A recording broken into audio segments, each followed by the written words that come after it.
दलित मोहल्ले के अंदर सबसे ज्यादा शराब के ठेके खोले जाते हैं। इसका कारण तुम्हें पता है?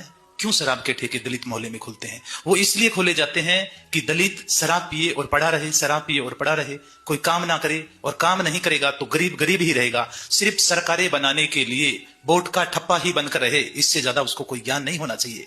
इसलिए मैं बोलता हूं मेरे दलित समाज के सभी व्यक्तियों को कि तुम्हें नशे में नहीं पड़ना है। बाबा साहब अंबेडकर ने भी कहा था, शिक्षित बनो, संगठित रहो, संघर्ष करो, नशा नहीं। और जब तुम संघर्ष करोगे तो तुम ऊपर उठोगे।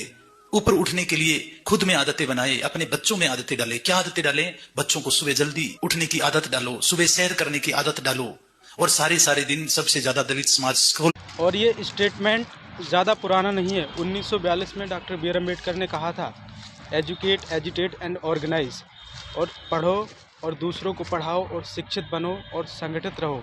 सोचिए, इस देश में दलितों की जो आज स्थिति है वो उस समय भी थी, लेकिन कुछ लोग इच्छा शक्ति के बल पर अपनी इंडस्ट्रियां खड़ी कर गए और आगे बढ़े, लेकिन उन्होंने उस स्टेटमेंट को पूरी तरीके से फुलफिल नहीं किया।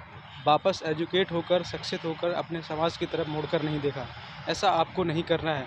अगर वो मुड़कर देखे होते तो 2-4 लोग और बदलते, लेकिन आप ऐसा कतई ना करें। आप एजुकेट हो गए हैं तो लोगों को एजुकेट करें, और संगठित हैं तो और लोगों को संगठित करें।